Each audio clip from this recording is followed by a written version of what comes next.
Utilization is going down. We've demonstrated it with methodology in terms of seniors per occupied bed, and we're seeing the utilization of assisted living going up. And that slide, Dave wanted me to put it in, but I have no idea what it says. It's just pretty graphics. I'm just kidding. All right, Colin. Are we on slide 13? We are on slide primary referring hospitals to Milwaukee Catholic Home. Slide 16, okay. For subacute opportunity, we looked at your primary referring hospital. And in order to determine those, we looked at where your referrals came from over the last 3 calendar years. And the top 5 hospitals are highlighted here in yellow, and they accounted for 9 in 10 of referrals to your nursing home. Columbia St. Mary's being the primary, 2/3 of your admissions come from Columbia St. Mary's.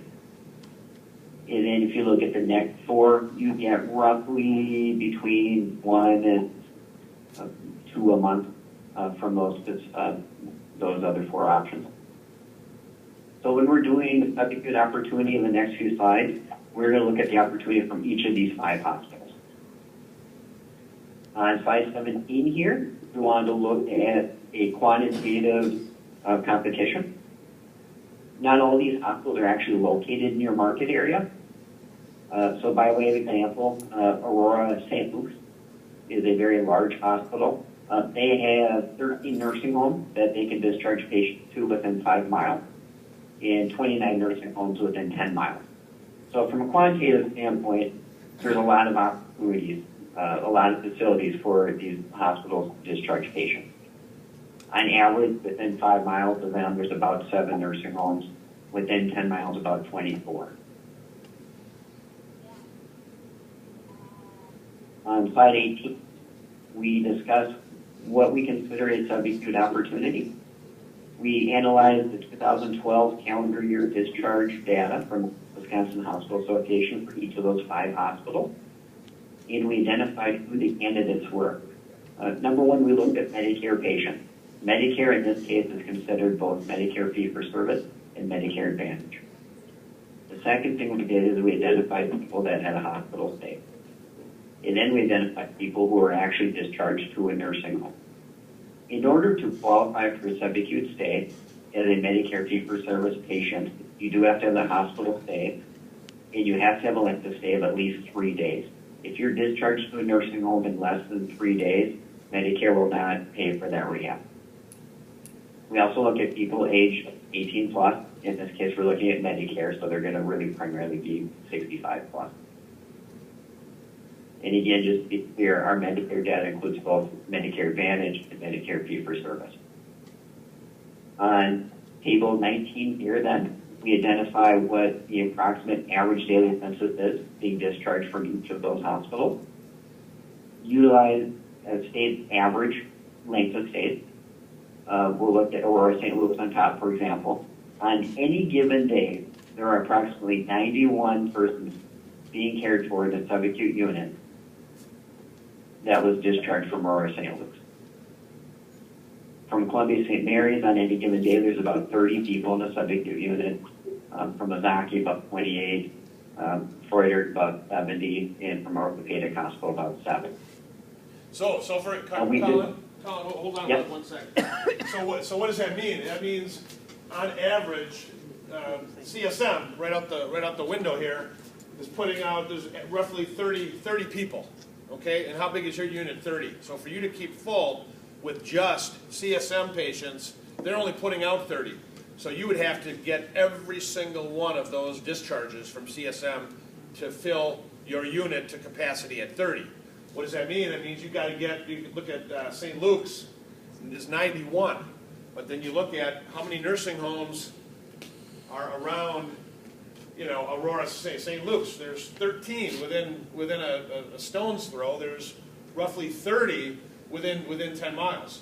And you look at everybody who's utilizing, Aurora St. Luke's, for example. So you can see how competitive it is in order to get that customer. And why do we want that customer? Obviously, that's where the strongest revenue source is for that customer. Tim, can I ask you a question? Is this per day, per month? I'm confused about that. So CSM has 30 people. That's average daily census per day on average. Okay, so it's not necessarily discharges, it's how many they have in the hospital. Correct, correct. Thank you. Pat, on average, in the nursing home. So there's 30 people on average that were discharged from the hospital in a nursing home at a given time. So that nurse practitioner is probably seeing 30-ish clients. That meets these criteria. You know, have been there at least three days, or they're Medicare, and just to be clear, that's not 30 discharges per day. There are 30 people in the subacute unit on any given day that originated from that hospital. there could be, you know, could be 15 here, and there could be 2 at St. John's, and there could be 2, you know, at Golden Living, what have you. What's important is what we want to do as providers is how do we capture the largest number we can. All right, Colin. Sorry. Okay. And then we made a secondary assumption for other payers. Other payers, if they're commercial insurance, private pay, they don't have the 3-day length of stay criteria. They still more than likely need to originate from the hospital, and they're going to need to necessitate a rehab stay. So we're going to make the assumption that about 5% of people in the subacute are going to be a payer other than Medicare, Medicare Advantage. So if we increase that, we would say for these 5 hospitals, on any given day, there's about 225 Medicare, Medicare Advantage, but there's probably about 237, 238 actual subacute patients. Remember, there's 972 nursing home beds in the area, and it's, you know, it's that 225 that is really what helps drive the bulk. And those 225 are not all necessarily be cared for in your market area. Some of these hospitals are not physically located in your market area. So they are also charging to people outside of your, other nurses outside of your market area. Yeah, good point, Colin. In the end, just to be clear also, we only looked at subacute opportunity.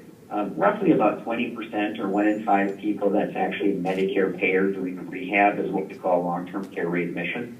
Those are people that are permanent nursing home residents that had a fall or a sick or for some reason have a hospital stay and come back and necessitate some rehab.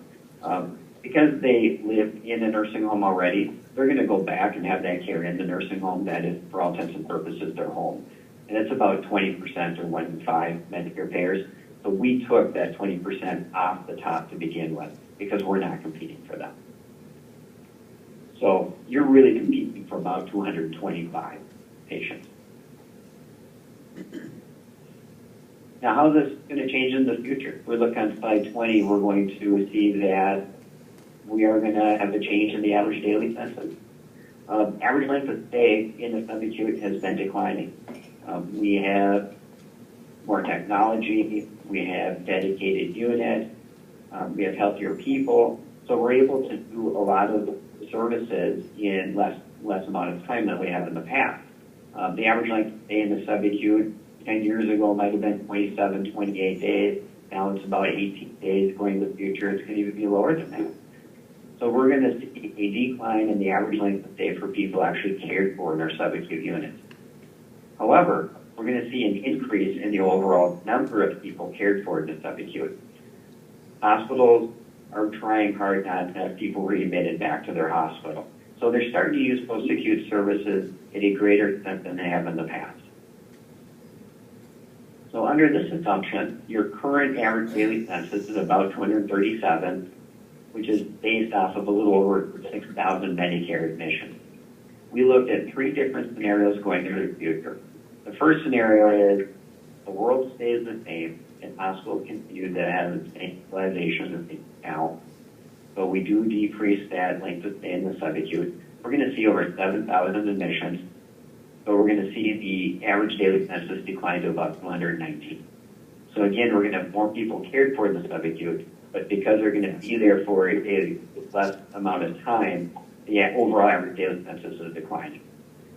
The second scenario is most hospitals, health systems, consulting firms are predicting that the utilization for hospital services is going to decline somewhere between 7 and 14%. We have, for surgeries, we're able to do an outpatient that do not necessitate a hospital stay anymore. And so if hospitalization was going to decline about 7%, we're going to still see an increase in Medicare admissions because we do have an increase in senior population.